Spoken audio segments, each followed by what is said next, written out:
Children, कैसे हो? ठीक ही होगे ना? पढ़ते उठते हो कि नहीं? बेटा पढ़ा करो, क्योंकि एक बात मैं क्लियर कर देना चाहती हूँ कि जब स्कूल खुलेगा तो हम लोग शॉर्ट में इसको एक्सप्लेन करेंगे फिर से, अदरवाइज हम लोग अब टेस्ट लेंगे। तो इसलिए आप लोग पूरे वीडियो को लास्ट तक वॉच कीजिए, और जो भी क्वेश्चन दिया जा रहा है और जो भी आपको मैप वगैरह दिया जा रहा है वो सारे के सारे आप क्लियरली आप उसको सही कीजिए या उसको बनाइए, ठीक है। लास्ट थोड़ा सा इस बार थोड़ा सा लंबा गैप हो गया है, कोई बात नहीं। लास्ट क्लास में हमने पेनिनसुलर प्लेट्यू को डिस्कस किया था और बताया था कि पेनिनसुलर प्लेट्यू के दो ब्रॉड डिवीज़न है, एक था सेंट्रल हाईलैंड और दूसरा था दक्कन प्लेट्यू। जैसा मैंने बताया था कि सेंट्रल हाईलैंड नर्मदा रिवर के नॉर्थ में लोकेटेड है और दक्कन प्लेट्यू नर्मदा रिवर के साउथ में। दक्कन प्लेट्यू, और आज हम दक्कन प्लेट्यू और इसके डिवीज़न को ही डिस्कस करेंगे। दक्कन प्लेट्यू एक्चुअल में एक ट्रायंगुलर लैंड मास है और इसके नॉर्थ में सतपुरा रेंज है, जबकि ईस्ट में 3 बड़े हिल्स पाए जाते हैं, महादेव, कैमूर हिल्स और मैकाल हिल्स। दक्कन प्लेट्यू अपने वेस्ट में हाई है और ईस्ट में स्लोप है, और इसका ईस्टर्न मतलब नॉर्थ ईस्टर्न जो इसका एक्सटेंशन है वो मेघालय तक गया है, और यहाँ पे नॉर्थ ईस्टर्न पार्ट में भी 3 बड़े हिल्स पाए जाते हैं, मेघालय, कार्बी एंग्लोंग प्लेट्यू और कैचर हिल्स, ठीक है। और ये तीनों जो हैं वो सेपरेट होते हैं एक छोटे फॉल्ट से फ्रॉम छोटानागपुर प्लेट्यू, ठीक मेघालय के ऊपर, जैसा कि आपके मैप में दिया है, आप मैप को भी वॉच कीजिएगा। ठीक मेघालय के ऊपर 3 प्रोमिनेंट हिल्स पाए जाते हैं, खासी, गारो और जयंतिया, या आप कह सकते हैं गारो, खासी और जयंतिया हिल। दक्कन प्लेट्यू के 2 पार्ट है या 2 डिवीज़न है, एक है वेस्टर्न घाट और दूसरा है ईस्टर्न घाट। पहला वेस्टर्न घाट, दूसरा ईस्टर्न घाट। और हम चूंकि ये क्वेश्चन अक्सर आता है इसलिए इसको हम अलग अलग डिस्क्राइब करेंगे। वेस्टर्न घाट सबसे पहले हम डिस्क्राइब करेंगे, नोट करते रहिएगा आप लोग। वेस्टर्न घाट दक्कन प्लेट्यू के वेस्टर्न मार्जिन या एज पे लोकेटेड है। वेस्टर्न घाट वेस्टर्न कोस्ट तक गया हुआ है। और तीसरा पॉइंट कि वेस्टर्न घाट में कंटिन्यूअस रेंजेस हैं, और इस रेंज को हम बिना किसी पास के यानी बिना किसी रास्ते के क्रॉस नहीं कर सकते, क्योंकि यहाँ पे कंटिन्यू हिल्स हैं। वेस्टर्न घाट ईस्टर्न घाट के कंपेयर में हाई है।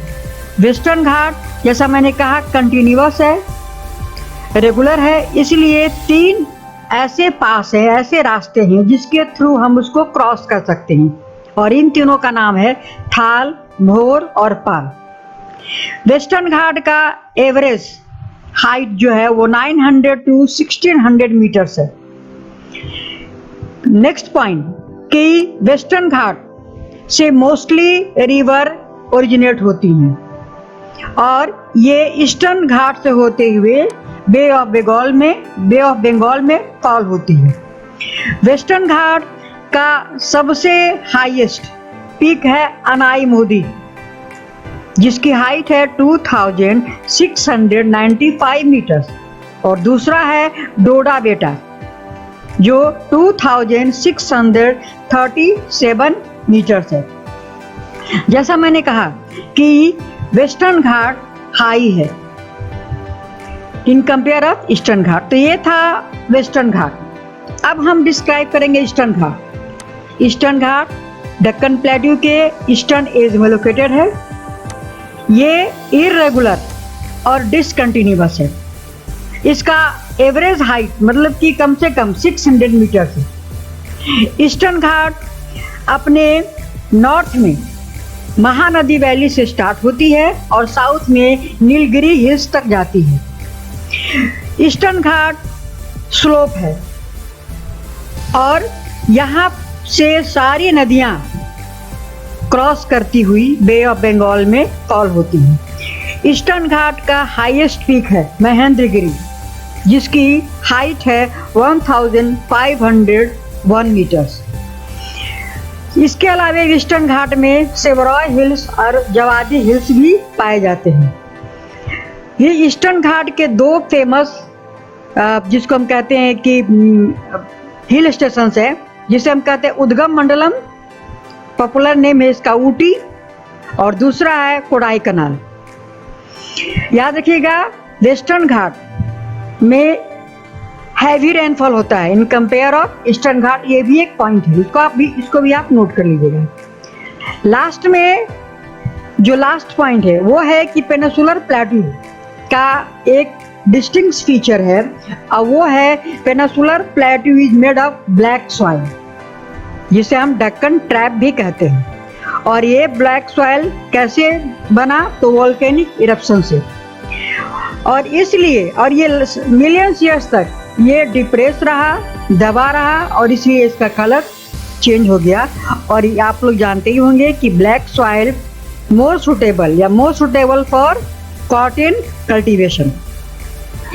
Aravalli hills west peninsular plateau के वेस्टर्न और नॉर्थ वेस्टर्न मार्जिन पे लोकेटेड है, और ये अरावली हिल टोटली यानी आप कह सकते हो हाईली इरोडेड और ब्रोकन हिल्स के रूप में जाना जाता है। और इस अरावली हिल्स का एक्सटेंशन गुजरात से दिल्ली तक गया हुआ है नैरो एरिया में, और वो डायरेक्शन है south west to north east. Next topic is Indian desert. जैसा कि आप जानते हो इंडियन डेजर्ट, जिसे हम कहते हैं थार डेजर्ट, ये अरावली हिल्स के वेस्टर्न मार्जिन में लोकेटेड है। ये टोटली सैंड और सैंड ड्यून से कवर अप है। यहाँ पे बहुत लो रेनफॉल होता है, जैसे 150 मिलीमीटर, नॉट सेंटीमीटर, 150 मिलीमीटर से भी कम पर ईयर ये रीजन रेनफॉल रिसीव करता है। तो इसके अकॉर्डिंग आप सब जानते होंगे कि ये एक एरिड क्लाइमेट वाला रीजन है, और इसलिए यहाँ पे बहुत ही लो वेजिटेशन पाया जाता है। यहाँ पे नदियाँ या धाराएं केवल रेनी सीजन में दिखती हैं, और जैसे ही रेनी सीजन समाप्त होता है तुरंत ही ये डिसअपियर हो जाती हैं सैंड या सैंड ड्यून्स में। और लूनी लूनी इंडियन डेजर्ट का सबसे लार्ज रिवर जाना जाता है। एक खासियत, एक प्रोमिनेंट फीचर यहाँ और भी है इंडियन डेजर्ट का, वो है बारचंस। ये एक लॉन्गिट्यूडनल ड्यून्स है, और ये इंडो पाकिस्तान बाउंड्री पे बहुत बड़े पैमाने पे देखे जाते हैं। अगर तुम जैसलमेर जाओगे या आप लोग जैसलमेर जाएंगे तो इस ग्रुप ऑफ बारचन को देख सकते हैं। लॉन्गिट्यूडनल मतलब कि लंबे में बना हुआ सैंड ड्यून्स, इसको आप अपनी बुक्स पे भी देख सकते हो, और बहुत ज़्यादा अगर ब्रॉड चाहते हो तो आप इसको इंटरनेट पे भी सर्च कर सकते हो। नेक्स्ट हमारा टॉपिक है कोस्टल प्लेन्स, जिसे हम कहते हैं तटीय मैदान। पेनिनसुलर प्लेट्यू के दोनों किनारों पे दो कोस्टल प्लेन्स है। वेस्टर्न घाट की तरफ वेस्टर्न कोस्टल प्लेन, और ईस्टर्न घाट की तरफ ईस्टर्न कोस्टल प्लेन। पहले हम वेस्टर्न कोस्टल प्लेन को डिस्कस करेंगे। Western coastal plain lies between western Ghat and Arabian sea, whereas eastern coastal plain is lies between western ghat and bay of bengal। Western coastal plane जो है उसके वो एक narrow plane है, इसके compare में ईस्टर्न प्लेन जो है वो ब्रॉड है। फिर से सुन लीजिएगा, वेस्टर्न कोस्टल प्लेन जो अरेबियन सी की तरफ है वो नैरो है, नैरो एरिया है। उसकी जगह पे उसके कंपेयर में जो ईस्टर्न कोस्टल प्लेन है वो ब्रॉड प्लेन है। वेस्टर्न कोस्टल प्लेन के तीन पार्ट हैं। नॉर्दर्न पार्ट को हम कहते हैं कोंकण, जो मुंबई और गोवा के बीच में है। दूसरा पार्ट है कन्नड़, जो गोवा और कर्नाटका के बीच में है। और तीसरा पार्ट जिसे हम साउदर्न पार्ट भी कहते हैं वो है मालाबार कोस्ट, जो कर्नाटका और केरला के बीच में है। ईस्टर्न कोस्टल प्लेन के दो ही पार्ट हैं, एक है नॉर्दर्न सिरकार और दूसरा जिसको हम साउथ पार्ट कहते हैं ईस्टर्न कोस्टल प्लेन का वो है कोरोमंडल कोस्ट। और ये जो ईस्टर्न कोस्टल प्लेन है वो महानदी से लेकर के, और इस ईस्टर्न कोस्टल प्लेन से महानदी, गोदावरी, कृष्णा, कावेरी, ये सारे के सारे क्रॉस करती है और बे ऑफ बंगाल में फॉल होने से पहले एक बहुत ही इंटेंसिव, बहुत ही लार्ज डेल्टा को फॉर्म करती है। और इसी कोस्टल, ईस्टर्न कोस्टल प्लेन के पास एक फेमस साल्टी लेक है जिसे हम कहते हैं चिल्का लेक, और ये चिल्का लेक उड़ीसा के पास लोकेटेड है, उड़ीसा में है ये। Next topic is islands. जैसा जानते हो, नदियों के बीच बने हुए किसी टापू को हम कहते हैं रिवराइन आइलैंड, और ओशन या सी के बीच बने हुए टापू या प्लेन को हम कहते हैं आइलैंड। ठीक है, तो हमारे कंट्री में 2 आइलैंड भी हैं, अरेबियन सी की तरफ लक्षद्वीप और बे ऑफ बंगाल की तरफ अंडमान निकोबार। सबसे पहले हम पढ़ेंगे लक्षद्वीप। लक्षद्वीप एक्चुअल में लोकेटेड है मालाबार कोस्ट के बहुत ही क्लोज, बहुत ही करीब है, और ये टोटली कोरल माइक्रो ऑर्गेनिज्म से कंपोज है। कोरल एक माइक्रो ऑर्गेनिज्म है जिसे हम नंगी आंखों से नहीं देख सकते, और उसी से ये आइलैंड बना हुआ है। कोरल के बारे में आप पहले ही पढ़े होंगे। 1973 के पहले लक्षद्वीप 3 पार्ट में बटा हुआ था, लक्काद्वीप, मिनिकॉय और अमन द्वीप या अमीन द्वीप। लेकिन 1973 में इन तीनों को मिला करके एक नाम दिया गया जिसका नाम था लक्षद्वीप। ये बहुत ही इंडिया का एक तरह से सबसे स्मॉल एरिया मान लीजिए ये है, only 32 square kilometre. Kavaratti Lakshadweep का या तो एडमिनिस्ट्रेटिव हेडक्वार्टर कह लीजिए या कैपिटल कह लीजिए। इस आइलैंड में बहुत बड़े पैमाने पे डाइवर्सिटी पाई जाती है ऑफ फ्लोरा एंड फौना की। पीटी एक ऐसा आइलैंड है जहां पे बर्ड सेंचुरी पाई जाती है। अब हम पढ़ेंगे कोरल है क्या। एक्चुअल में कोरल एक माइक्रो ऑर्गेनिज्म है जो स्वाम्पी फ्री, यानी कि जो मड फ्री, शैलो और वार्म वाटर में पाया जाता है। ये माइक्रो ऑर्गेनिज्म है, आप निकेट आई से इसको नहीं देख सकते, और ये अक्सर कॉलोनीज में रहते हैं, अकेले नहीं, लिव्स इन कॉलोनीज। और ये एक्सक्रेट करते हैं कैल्शियम कार्बोनेट, मतलब कि गंदगी निकालते हैं जिसको हम कहते हैं कैल्शियम कार्बोनेट। चूंकि ये शॉर्ट लाइफ होते हैं, शॉर्ट मतलब बहुत ही कम दिनों तक जीने वाले जीव, इसलिए इनके स्केलेटन यानी हड्डियों से और इनके एक्सक्रेशन से जो डिपॉजिट होता है उससे एक रीफ फॉर्म होता है, और इसे हम कहते हैं कोरल रीफ। ये रीफ 3 तरह के होते हैं, जिसे हम कहते हैं barrier reef, fringing reef and atolls.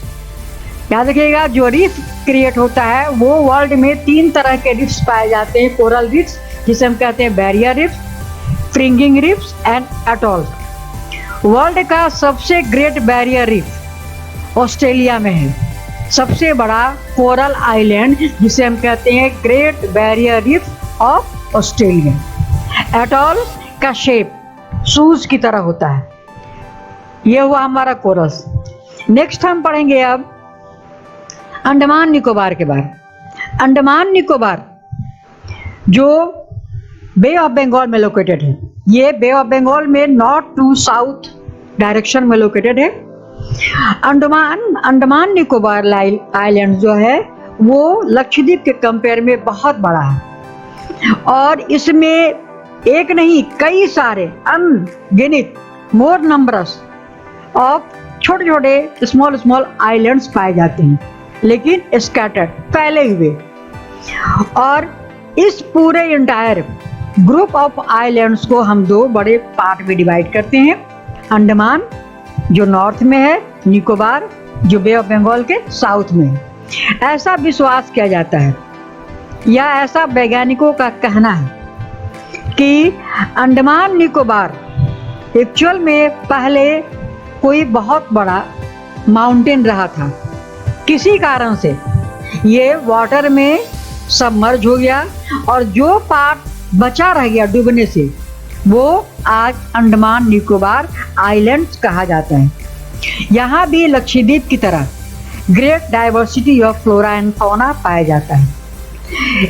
ये आइलैंड इक्वेटर के बहुत बहुत क्लोज है, इसलिए यहाँ पर वही क्लाइमेट पाई जाती है जो इक्वेटर के पास पाई जाती है। ये पूरा आइलैंड ठीक फॉरेस्ट से कवर अप है और इसी आइलैंड में हमारे कंट्री का इकलौता एक्टिव वॉल्केन है जिसे हम कहते हैं बैरन वॉल्केन। चूंकि ये बैरन आइलैंड में ही है इसलिए इसका नाम भी बैरन वॉल्केन रख दिया गया। लास्ट बेटा हम कंक्लूजन निकालेंगे। जैसा आप जानते हो कि हमारे कंट्री के 6 डिफरेंट फीचर हैं। अब सवाल उठता है ये कि आखिर इन डिफरेंट फीचर्स का हमारे कंट्री के लिए क्या इंपॉर्टेंस है। जैसे शरीर के सारे अंग मिलकर के हमारे शरीर को बैलेंस करते हैं, उसी तरह से सारे डिफरेंट फीचर्स मिल करके हमारे कंट्री के डेवलपमेंट में एक मेजर रोल प्ले करते हैं और हर फीचर का एक यूनिक इम्पोर्टेंस है जिसे आप डिनाई नहीं कर सकते। एक फीचर को भी आप अगर कम करते हैं तो फिर आपका डेवलपमेंट प्रॉपर वे में नहीं हो पाता है। शुरू से हम फिर देखते हैं ना। सबसे पहला जो हमारे नॉर्दर्न एरिया में जो कवर अप कर रहा है वो हिमालय है। आप जानते हो कि हमारा ये माउंटेन वाटर और फॉरेस्ट वेल्थ मतलब वाटर और फॉरेस्ट में वेल्दी है, मतलब बहुत धनी मेजर सोर्स है ये वाटर का और फॉरेस्ट का। उसके नीचे आइए नॉर्दर्न प्लेन। नॉर्दर्न प्लेन को हम ग्रेनरीज ऑफ द कंट्री कहते हैं, यानी अनाज का भंडार जिससे हमें भोजन मिलता है। और साथ ही साथ नॉर्दर्न प्लेन ओल्डेस्ट सिविलाइजेशन का एक बहुत बड़ा गवाह भी रहा है। इसके बाद नीचे आइए तो पेनिनसुलर प्लेटू। पेनिनसुलर प्लेटू को हम स्टोर हाउस ऑफ मिनरल्स कहते हैं और आप जानते हैं कि ये कंट्री के इंडस्ट्रियलाइजेशन में कितना क्रूशियल रोल प्ले करता है। अगर मिनरल्स ना रहे तो हमारी कंट्री के इंडस्ट्रियल जो पार्ट है वो डेवलप कभी नहीं कर पाएंगे। अब हम आते हैं अपने कोस्टल और आइलैंड्स में। तो कोस्टल और आइलैंड्स हमें फिशिंग और पोर्ट एक्टिविटीज में सपोर्ट करते हैं। याद रखिएगा हमारे कंट्री का 95% जो ट्रेड है जिसे हम कहते हैं इंटरनेशनल ट्रेड वो सी रूट यानी कि पोर्ट के सहारे होते हैं। पोर्ट मीन्स बंदरगाह। 95% हम पोर्ट से ही अपना ट्रेड करते हैं। तो आप समझ सकते हैं कि ये आइलैंड ये कोस्टल रीजन हमारे लिए कितना इंपॉर्टेंट है। अब हम आते हैं डेजर्ट एरिया। डेजर्ट एरिया भले ही एरिड है लेकिन आप ये भी जानते हैं कि ये सोलर एनर्जी और विंड एनर्जी के लिए कितना उपयोगी ये भंडार है, सोलर एनर्जी और विंड एनर्जी का, और इसीलिए ये हमारे लिए बहुत ही इम्पोर्टेंट है। तो ये सारे चीज़ें ये हमें प्रूव करती हैं कि भले ही हमारा फिजिकल फीचर डाइवर्स है लेकिन सबका डेवलपमेंट में अपना अपना मेजर रोल है। I hope I am clear. किसी भी तरह का डाउट होगा तो आप हमसे कंसर्न कीजिएगा। ये चैप्टर आपका फिनिश होता है। नेक्स्ट डे हम क्वेश्चन आंसर आपको देंगे और सारे चीज़ फिर मैं रिपीट करूँ कि सारी चीज़ों को डीपली पढ़िए क्योंकि जब जुलाई में स्कूल खुलेगा तो केवल और केवल टेस्ट होंगे। तो लास्ट तक वीडियो को ये वॉच कीजिए, जहाँ भी कोई प्रॉब्लम है वो देखिए और आप अपने मैप पर भी स्पेशली फोकस कीजिएगा। आज के लिए इतना ही बेटा। Thank you, good bye.